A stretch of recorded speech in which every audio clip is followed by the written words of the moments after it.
Hey there, it's Laura Dominic. Thanks for joining me on a Plan for Joy podcast. Each week we'll be talking about things that will help you break the cycle of depletion. You know, the one that has you going from doing all the things to feeling overwhelmed, frustrated, resentment, anger, to sucking it up and starting all over again. And instead, learn to break the cycle and contribute from a place of abundance. Are you ready? Good. Let's go.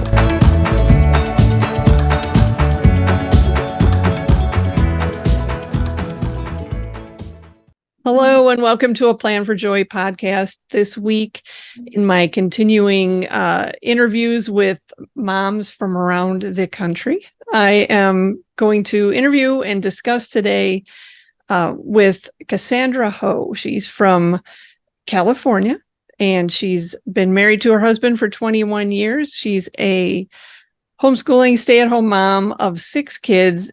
Her youngest is 8, her oldest is 21. And I am so excited today to talk about a whole bunch of different topics, life, kids, overwhelm, all kinds of different things. So thank you, Cassandra, for joining me. I'm so very happy to have you here. Oh, thanks for having me. Well, let's get started. Why don't you just give us a little bit of background about you and your family and you know, where some of the things that you've gone through maybe that have been causes of overwhelm in your life. All right. My husband and I, we've been together since high school, and we got married shortly before we both turned 19. And 10 months later had our first baby. And Okay. Then another one, and then 2 years later had another one. And I have to say, we were the only ones that we knew for a very long time that were living our lives that way. Had never met any other large families, had never met homeschoolers. I didn't know anybody who was trying to live their life as best they could, according to the teachings of our faith, which was for us was the basis for everything. And I was a convert shortly before we got married. And so we've just based everything that we've done throughout our lives. That's always what we can go back to is, what does the church say? Okay. So, and in between all that, my husband's in law enforcement. So we've had the opportunity to live in a few different places up and down the state. We were on the coast for a long time when the bulk of my kids, the oldest 5, I always think of them as they're the first ones, the group, they all came up together. Mm-hmm. And when most of them were still little, we moved up to the northern coast and we were up in the redwoods. Oh, nice. It was beautiful. I mean, it's just like a dream, that particular area. It's very remote and cut off from the world. It's a wonderful place to grow up as a child. There's the beach, the river, the mountains. It's all right at your doorstep. So my older kids had the benefit of that for several years. But then because it's remote, at a certain point, we just couldn't make it work anymore. So now we're still in Northern California, but we're in the Sacramento area now. Okay. That's been pretty good for our family. But I've seen my younger kids, especially my youngest, really missed out on some of those childhood recreational outdoor stuff that their older siblings really benefited a lot from. It's been very, very difficult in a more a big city, suburban areas to have that kind of access. So I don't know, maybe since we've been here, we were part of a traditional community for a long time. Okay. And we really tried to make that work until about a year ago. And we just didn't fit the mold anymore. So we're Eastern now, and it's pretty awesome. Oh, wow. Yeah. Oh, yes. The Byzantine. Or is it actually? Oh, okay. Okay. Church here is quite large. I think there's a Byzantine parish. It's a very small community, and the Melkite one, I just, for various reasons, it's just doing really well. We have a really outgoing pastor. So we just happened to go right before it really took off. It's been growing a ton. Yeah, no, we have a very vibrant Byzantine community by us, and I love the liturgy. It's beautiful. Yeah, we love it. I mean, really surprisingly, like it was one of those things where because we're in such a large area, there's an opportunity as a Catholic to experience a lot of different things. Hmm. But because we always had kids, like almost every year, who were going through one sacrament prep or another, we always had obligations because we had boys who were serving, we had people who needed to go to confirmation classes or communion classes or whatnot. So we never really could like not be there. Um, and it just happened to work out that at the same time that one of our children was going through a whole bunch of mental health stuff, she was really struggling in our traditional parish. And the youngest one had just had her first communion, and we suddenly didn't have any of those obligations where we could go check out something else. Mm-hmm. My husband just happened to go there for a confession one weekend, and we didn't know anything about it. And he came back and he was like, "We have to go check. This is so cool. We have to go check this out." And we just loved it. Yeah. I love, because we go back and forth between the traditional Latin Mass and the Byzantine liturgy, and that's definitely more my charism, the singing and it just hit that, like, it fed all of those things for me that I didn't know I'd been missing, especially like as a former Protestant, that okay. the traditional liturgy is beautiful and reverent and all of the things that we all like about it. But definitely the Eastern Rite feeds a whole bunch of things that apparently had been starving for a very long time. Yeah, no, that's exciting. I think, and I know a lot of people don't have access to it. I mean, you kind of have to be in the right spot for it. Yeah. But if you ever have the opportunity to experience one of the Eastern liturgies, I think everybody who can should at least try it, once or twice. Absolutely beautiful. And how did your kids adjust well to that, or? So we've been there for just a little over a year. And like I said, the main reason that we checked it out and then decided to keep going because one of our children had really been struggling. She actually had told us shortly before that she would like to be Muslim right now.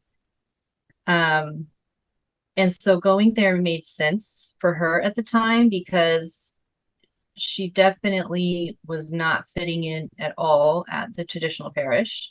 Okay. And she was really feeling that. And I think it was pushing her away from the faith. And so the Eastern one, because so much what they do in Islam actually comes from the Eastern churches, we felt like that was appropriate for her at the time. And the community is very welcoming. And also because that particular rite, the Melkite rite, comes from that part of the world where Islam also comes from. Oh, wow. Okay. Most of the parishioners there who are immigrants, they're all, there's some Greeks and there's also just some Middle Easterners. And so they all speak Arabic. That's what the liturgy uses for some of the responses. And the first time we went, they all went and they were also welcoming and kind to her. And she likes to help. So she had asked somebody if she could help clean up. And they called her Habibi. And we went home. She called me Habibi. And she just happens to have a lot of Muslim friends because of where we live. Okay. And their mothers all talk to her that way. And this, that culture just really speaks to this particular child a lot, which I think is the draw for her. It's not really about faith. It's a more of a community aspect. Mm-hmm. So switching to that parish at the time was the best thing for her. And it's been really good for all of us, maybe except my oldest daughter. She has ADHD, so it's very overwhelming. Oh, yeah. So it's just too much going on. There's like constant incense in her face, and singing, and it's really loud, and it just like never stops. So that's been really difficult for her, but for the rest of us, we're all very happy there. Yeah, I could see that.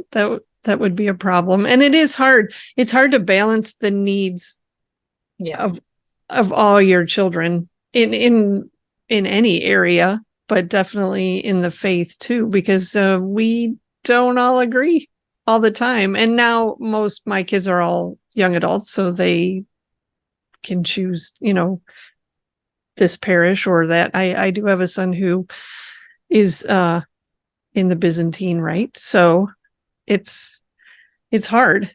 It's hard to balance and figure out, okay, how can we make this decision that's going to benefit most everybody, hopefully. Yeah, one of my daughters, she's 17 and she works fairly late on Saturday nights. So quite often she won't go with us because she wants sleep, which is understandable. And I feel like it's in her life. She's going to mass. She's still making the trouble to make sure that she goes to mass somewhere on Sunday, even if it's not with us. So I think that's totally fine. My husband, it bothers him sometimes that we don't all get up and go together. Mm-hmm. But I think it's that transition into adulthood, watching his teens do that and like become more autonomous, is like, it's just not like clicking for him yet. Right. He just forgets that they're pretty much almost adults and they need to do some things for themselves rather than like we all do everything as a family unit. Like most of that I feel like is behind us at this point in our parenting.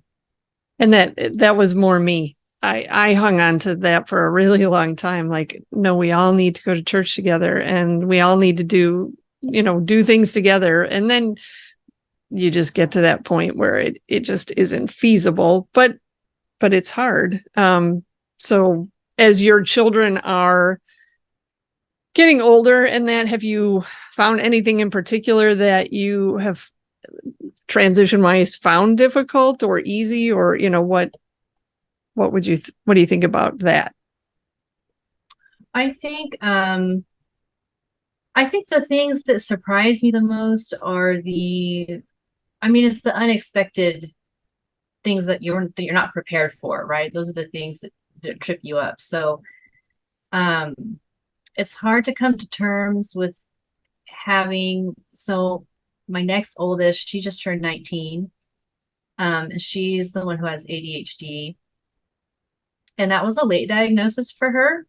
We had like a lot of other little issues when she was younger and when she was the youngest teen, that we didn't understand why we had all these struggles.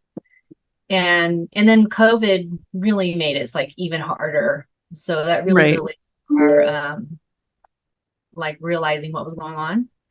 So by the time, also during that time, our younger one was starting to have some like really serious mental health stuff, and we were like hyper focused on her that we really missed out on all of the other issues for the oldest one, which is another reason we ended up with this late diagnosis. And now we're like trying to figure out how to help her like have a life. Yes. Because there's all these limitations and it seems to be a little more severe for her, and we're still just figuring that out. And so between like that and the other kid who's doing fine now but wasn't doing fine for a couple of years, those are the things that have really thrown me off. And we've had to make so many adjustments in our expectations and our standards,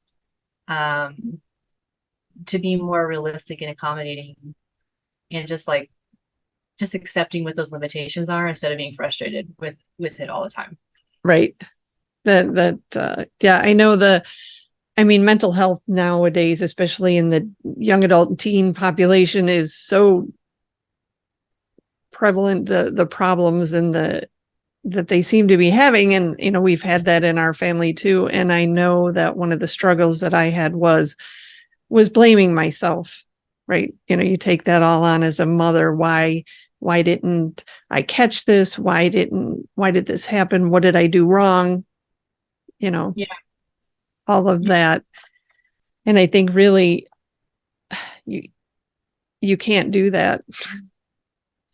Well, no, it doesn't help you anyway. There's no, it's just a lot like worry. It doesn't serve you. It just takes away from moving forward. And I mean, I did feel that way a bit about the mental health stuff for the one child.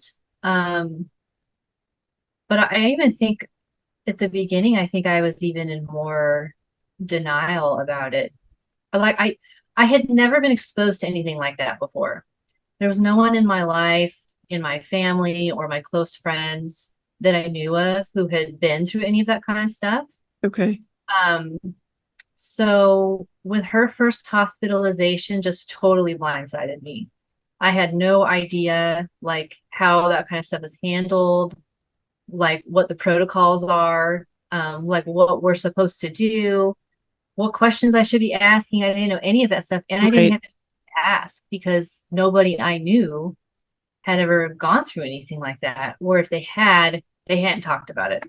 Yes. Um, and that was very isolating. That's rather than feeling beating myself up about it, I was angry that it was so isolating. And it was also still during COVID. Yes, that That added an extra barrier, it did, right? a whole other stumbling block because she was in a hospital, but she wasn't even in a hospital in town because all the stuff that we were all hearing about in the news about mental health for adolescents at the time, like we were living that. So Yes. the hospitals had wait lists. Like she was in the emergency room for like almost 2 days. We Oh, just waited wow. for her to be placed somewhere. And when she got placed somewhere, she was driven like 2 hours away into the Bay Area. And then they weren't doing visits because COVID, Right. which is the That's, dumbest thing I've ever heard. I know. I know. We're supposed to just like coordinate like on a conference call with her and some social worker we've never met before. And you just feel like this pressure to just let them medicate your child because you feel like they just need to like tick off these boxes to show that they did something. So that they could release her to come home. And then there's all these things that happen after that, after hospitalization, when your child comes home, all this counseling and programs and stuff that it's you're supposedly supposed to do, that we quickly found out was like completely useless, a waste of everybody's time, not really addressing the problem at all. And after the second time of that whole process is when I realized like I'm more informed now and this is like anything else in the medical world and you can just say no, we're not going to do that. Right. So what advice would you give to other parents that might be, I mean, like you said, a lot of times you don't know that this is about to happen. Yeah. So it kind of takes you by surprise. I know it did us also. And similar situation, we couldn't, and it was over Christmas. So we could not visit or video or anything. It was very difficult. Our first one was also like, I didn't know she was going to be home for Christmas. Yeah. It was like the weekend before, I think. And I think we just got really lucky that first time that we ended up being able to convince someone that, there's no problems at home. That's not the problem. So we were able to get her discharged like just in time for Christmas Eve. Okay. That was rough. Yeah, that is. And so do you have anything that you found that helped you or that you would advise, especially going through it twice, advice for other moms that might be facing this at some point? Yeah, actually, we went through 5 hospitalizations in the course of 12 months with this particular child. That's a She lot. Yes. was very determined to do things her way for a long time. But after the first couple of hospitalizations, was when I started to realize like this is just a pattern and that the medical establishment, the state and whatnot, they have like, they just have like protocols. They just want to like put you through these programs and tick off these boxes. And so I think just like anything else, the best course of action is to stay calm, because it's not about you or anything that you did. It's about how your child is responding to the world around them. And then inform yourself so that you can be an advocate for your child, rather than just being like pushed through this program and having your kids sit through these like group sessions or whatever it is that they're trying to do. Those things tend to actually, I think, just put more distance between you and your child. So it's best to ask as many questions as you can. If you think that there's a better way that things could be handled, to be really vocal about it. That's all you can do, is just to be an advocate. Right. Just make all the phone calls and talk to everybody you possibly can think of. Talking about it is really helpful. Even if you think that there's people around you who won't understand, I found out very quickly, like other things that we've gone through. If I started telling a few people what was going on, I would hear back like, oh yeah, we've been through that. But they never talked about it. No, right. So I never asked for advice, because everybody acts like that never happened, which I think is crazy. Everybody needs to talk about this. Right. And that's, because there's the stigma around it, or, people, you're afraid, maybe you don't feel confident yourself. And so you're thinking everybody's going to blame you, especially if you're doing things differently. People are going to look and you say, oh, it's because you're homeschooling, or because you're following your faith, or you must be oppressing them and causing them all, and my family didn't understand at all, but I would say there were enough other parents at church who had some understanding, or had been through it, or were currently going through something similar themselves, and that was helpful. Yeah. We already had a wonderful counselor that my husband and I had already been seeing prior, for grief, from when we had infant loss, but then we had just kept seeing him for a long time anyway, because it's just really helpful, in my opinion, to have, if you have a good counselor on hand already, someone you've already been meeting with, even if it's not on a regular basis anymore. Mm-hmm. He was really instrumental in helping me anticipate what's happening and what our options might be, instead of just letting, like, say, the insurance company tell us what we're going to do. Exactly. I think, right, having a good trusted therapist on your team is definitely an amazing thing. It's not something that people should be afraid. And maybe it's not going to be the first one you come across. Maybe. Oh, yeah. Well, I went through a few really bad ones before we found the one I love. So keep trying. It's, it's worth it if to keep going. Don't feel like you have to stay with the first person you come across. For sure. We've definitely benefited, all of us, really, from therapy on and off throughout all the different things of life. Let's face it, it's hard to it's hard to live now. And even with faith, it's still, it's not just a matter of, I've talked about this before. There's this perception that you have to do everything perfectly. And if things are, if you're struggling or whatever, and this goes back to what you had just said about people not talking about things, people are afraid to, by that, they'll be looked upon as, oh, you don't pray hard enough, or you're not doing your faith right if you're having all these problems, or if you can't handle them. And that might not even be the reality of what people are thinking, but that's kind of like that. Definitely. Yes. Yeah, we've all had, not all of us yet, but a lot of us have benefited from counseling in one way or another. And the other thing is that the counselor that my husband and I love so much, our daughter did not like. Oh, okay. And we went through several more throughout getting her help, finding someone that was a good fit for her. So I would also encourage people to not be discouraged by if you have a counselor you love and your child is struggling and you take your child to them and it doesn't work. Don't feel like you need to force that. Just it's just not the right person. Just find a different therapist. Because I definitely tried to make that work for a while. And maybe it would have been better for her if I had more early on said, you know what, this is just not a good fit for you. It's okay. We'll find somebody else. Instead, I like I said, I was maybe like more in denial when she was starting to have problems. And I kept trying to like make things work for her that worked for me. Yes. Those were not the right things for her, or they weren't the right people to help her, or whatever. And we probably could have made a little progress a little more early on if I had been more flexible and understanding about what her needs were at that time.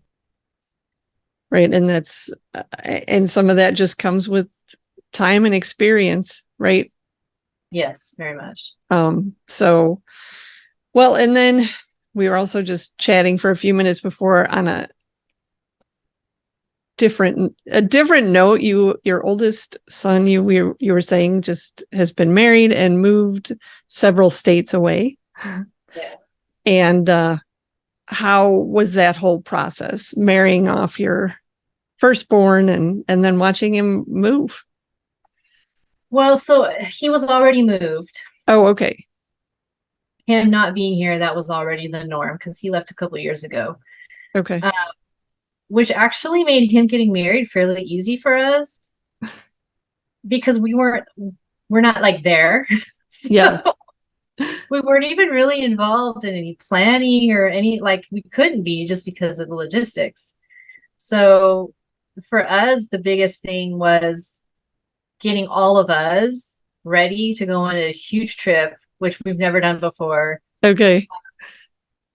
Like all the planning that went into that part, the like buying plane tickets, packing everybody's bags, having someone watch our house for like almost 2 weeks and flying across the country. Like, that was my contribution to the wedding. Getting everybody there on time. Right. That, yes. And that, and it is not cheap either. So no. Like, we contributed very little to like the wedding itself. It still costs us a ton of money. You know what I mean? Yes. But watching him get married was just wonderful. He has a wonderful wife, and they have an amazing family that she comes from. And it was just nothing but joy while we were there. It feels like our home away from home, and we were only there for like a week. It's just wonderful. That's beautiful when it can be that way. I mean, we've had conversations in our house. I don't know. I've always looked at weddings or new people coming into the family as an exciting thing. Yeah. You're growing your family instead of losing a son. Yes, that's definitely how I feel. But I do feel definitely because of the distance. So he hasn't been part of our daily lives in a couple of years. I feel more like their family gained my son. True. Yes.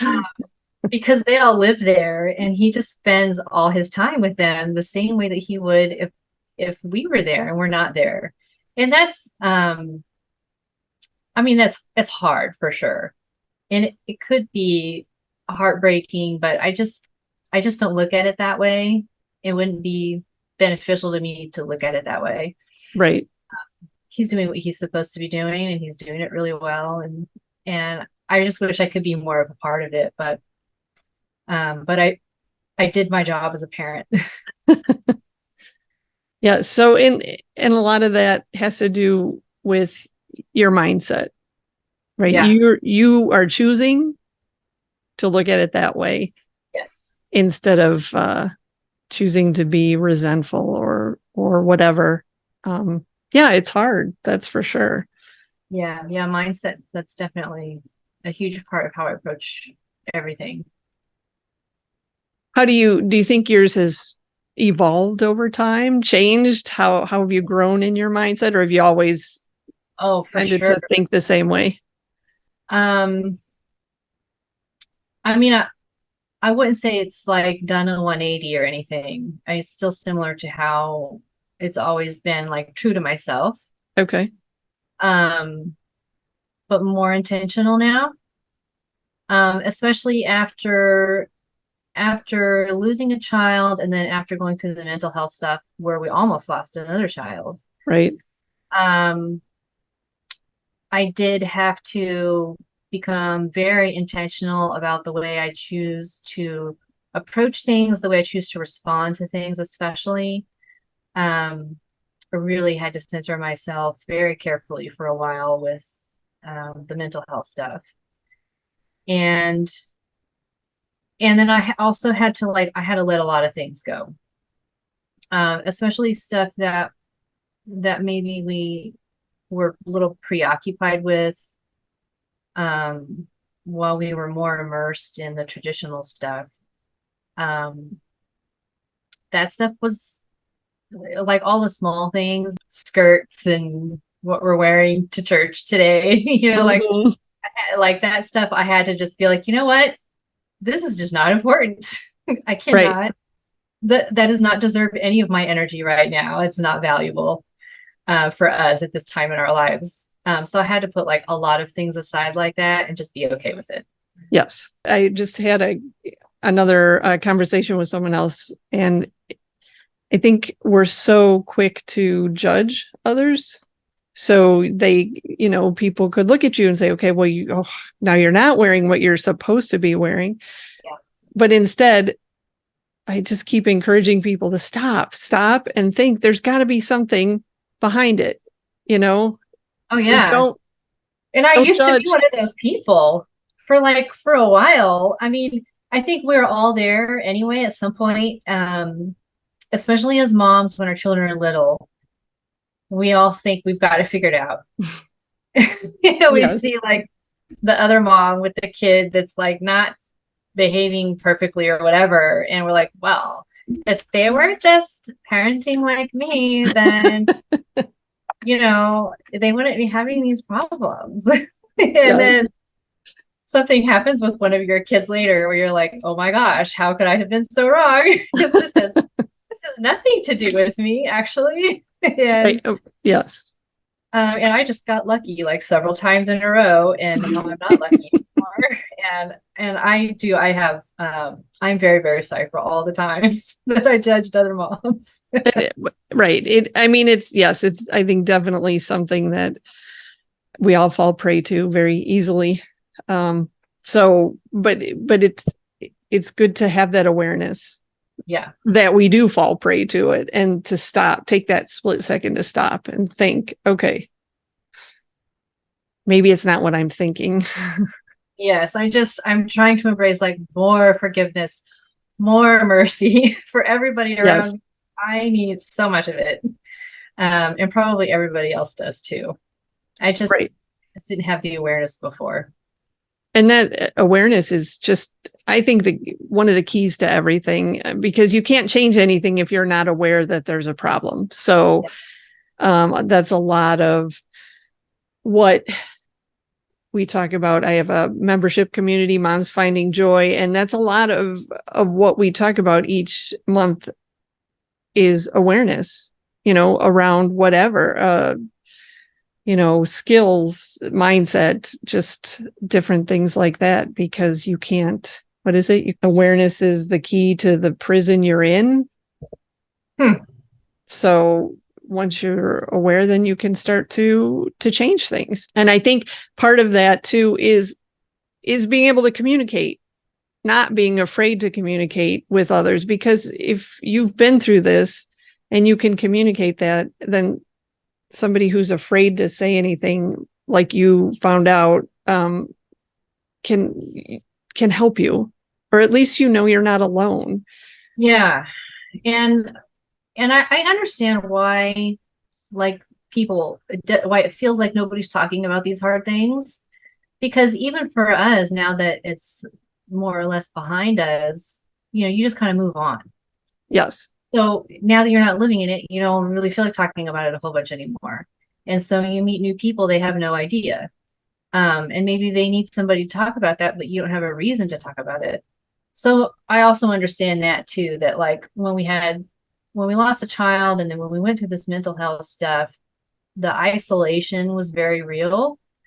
And then, slowly we would start to find out other people had been through similar things, and then that would make it feel like not so lonely. Mm-hmm. And my initial reaction was always like resentment. How come nobody else is talking about this? How come I wasn't prepared? How come everybody else just keeps this to themselves, But like now I understand it's because you just can't talk about these things endlessly either. Well, true. Right. So communication is important, but also um, I'm not so great at like getting to know people and asking them like what's really going on in your life.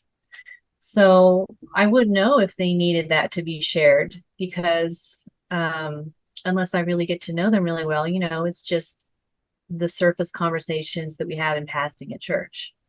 Right. Now that is very true. So now that you've been through all of these different experiences, what do you think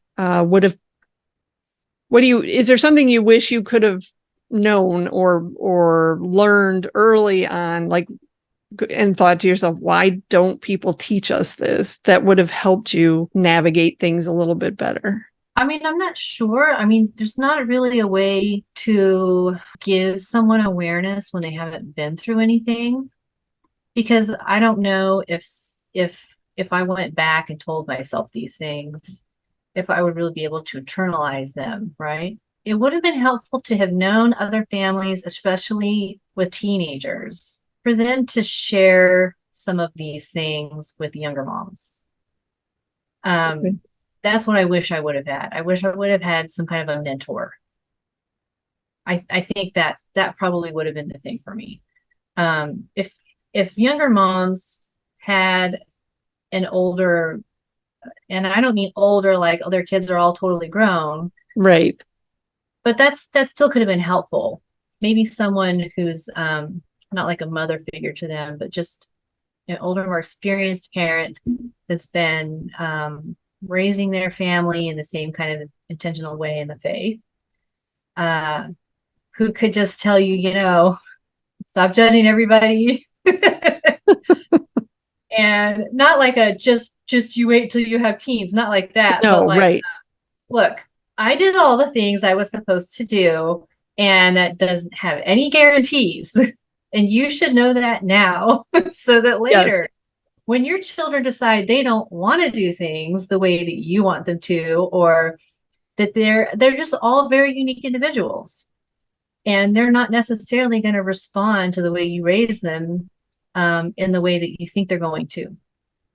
And you should know that ahead of time. That's probably the thing that like that took me the longest. That was like our counselor told us, so you can put A and B into this kid and get C. You can put A and B into the other kid and you get Z. And there's no reason why. It's not because Right. you did A and B wrong. You might have done A and B exactly the same for every single one of your kids. But that one anomaly is normal and you Yes. should expect it. And they're going to respond in ways that you can't predict. And that's because that's just how they are. It's not your fault. That's just how God made them. That's how they're wired. Like nobody knows. It's just, you're not going to get the same outcome 6 times in a row. No, that's an excellent point. Yeah. And they're all on their own path, right? And you just have to trust that you've done what you could do, Yes. what you were supposed to do. And so you've instilled in them what you knew at the time. I always did the best I could with the information I had at that moment. Yes. I was in the homeschooling realm, in the Catholic homeschooling realm, where, making sure your kids turned out a certain way. Well, yeah, I mean, it's the It was community sort of sells you this package. you're signing up for. If I do all of these things exactly this way, and then I'll have these perfect saints who are going to go to TAC, and then after that, they're going to marry, like, after they discern religious life, of course. One will be a priest, and then the other will be a deacon, and then I'll have like a couple nuns. No. And they'll all discern marriage and get married Yeah. and have many, many babies. And Might get lucky. I mean, there's definitely families out there that it works out like that for them. right, And God bless them. That's wonderful. right. And No, I've met them. They're not without their own challenges, of course. exactly. And I think that's an important point. It's not always as perfect as it looks.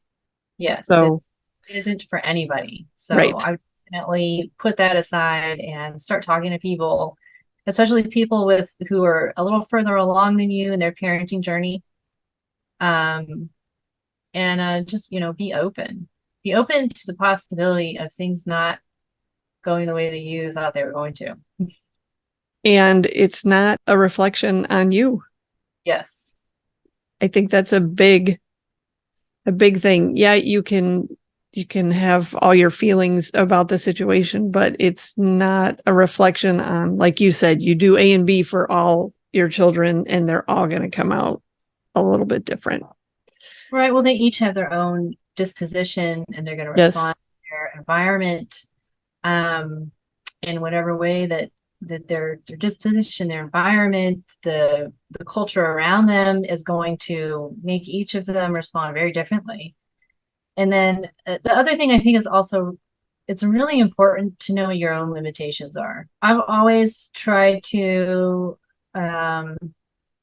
be really honest with myself about what I can and can't do. I know what my personality, I don't know if you're big into like the personality types, like the but I'm an INTJ, which is already rare for women, and then to also have to be religious. But I'm just like a very matter of fact person. I'm not, even though with my really little kids, I'm more like, cuddly and like attachment parenting or whatever with my kids when they're very young. But when they get to, I'd say around 10 or 11, I mean, I've, figured out. That's what I tell my kids. You're going to have to figure that out. I can't do that for you. And I'm not like a huggy, like, emotional person. Okay. So my one kid who was suffering the most mentally, she's very outgoing. I am very introverted. She needs like all this social stuff, and she's like really easily persuaded by whatever's going on in the people in her life. So she was just like all over the place, and I could not relate to that at all. And I couldn't help her, like, even though I had gone to enough counseling for myself at this point that I should be able to help her a little bit, I couldn't help her at all. Yeah. And that I would talk to her and respond to her needs would just make things worse, just because of like my personal limitations and my inability to like just go give somebody a hug and sit on the couch and cry with them. I'm like, if you just stand up and like take a deep breath and go for a walk, you'll feel better. Like, just get some sleep.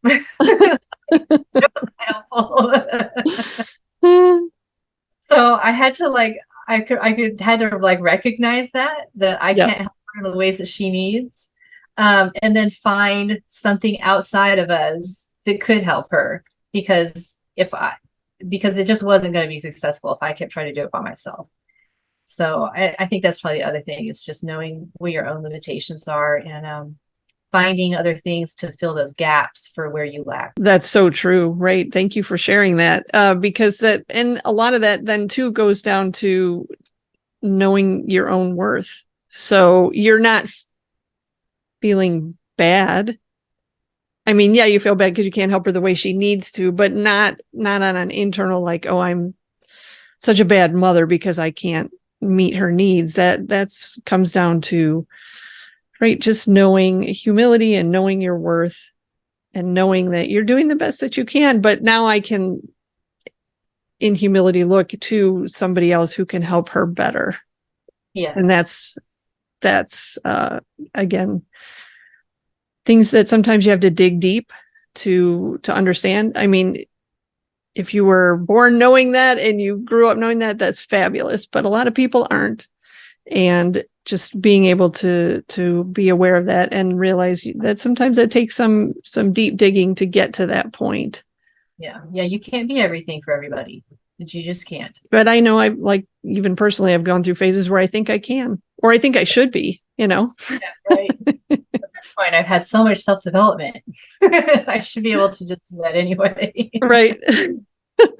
Any final thoughts you would like to share with people? I mean, I think you just did an amazing job sharing some really good points for other mothers out there, especially ones with maybe a little bit younger kids. Because I know I always tended to have those friends that were like maybe 5 years older than me. So their kids were a little bit older, and it was incredibly beneficial for the reasons that you stated. Now I'm that person who's got, well, I would like to be that person. But again, it's another one of those things where like now I realize why I had such a hard time finding those people, because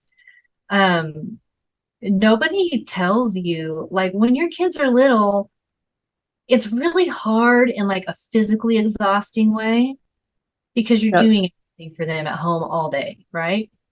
And you think, well, when they're older, I'm going to teach them to cook, and I'm going to teach them to clean, and then I'll have all these helpers, and then they won't need me to do this stuff for them, and then I'll have all this free time.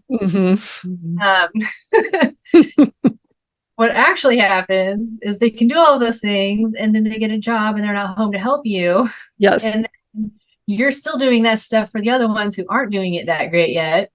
And then in between that, you're just driving people everywhere all the time. Right. And then the rest of the time, it's just so mentally draining, which is a very different exhaustion than like having to get up in the middle of the night. Like, yes, I get a full 8 hours of sleep if I go to bed when I'm supposed to. Exactly. Yes. But in the daytime, it's just nonstop with like the very different needs. And I don't have time to like hang out with moms who have little kids. Actually, that sounds horrible. Which I just thought that kind of person, and that sounds exhausting. And my poor 8-year-old, I think she just she really gets the short end of the stick around here. She's just hanging out with teenagers all day long. Right.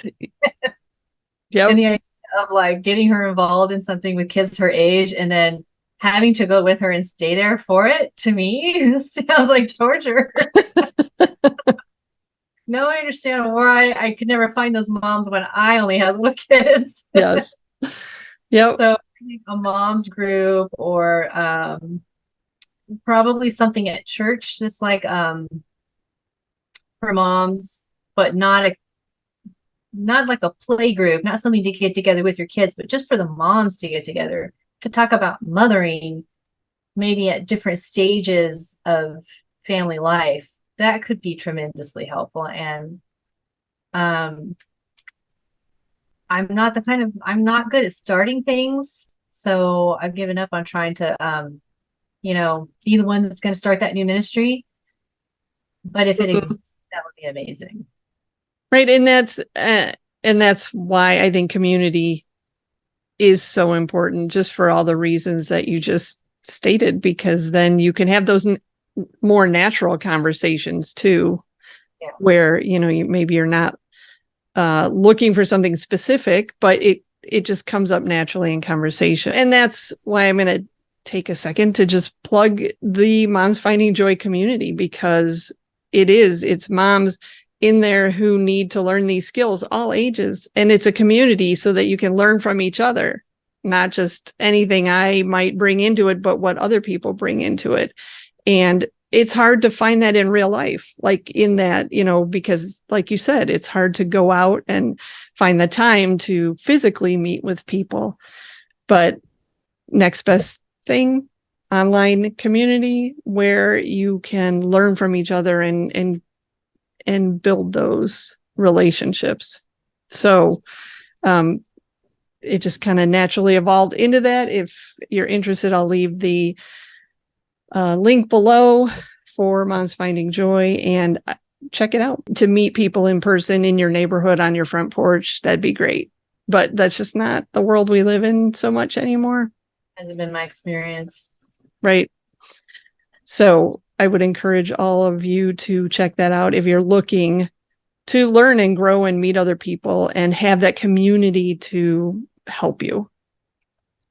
But Cassandra, I would like to thank you for being willing to join us here and talk about all these things, because I think we've done just that. We've brought these conversations out so that other people can learn from them and relate to them and know they're not alone, and just glean wisdom from other people. So I appreciate the fact that you have been so open and honest with all of us. My pleasure. Thank you very much. And go ahead and share this video or podcast, depending on where you're listening, with other moms who you think would need this help or benefit from the conversations we're having here.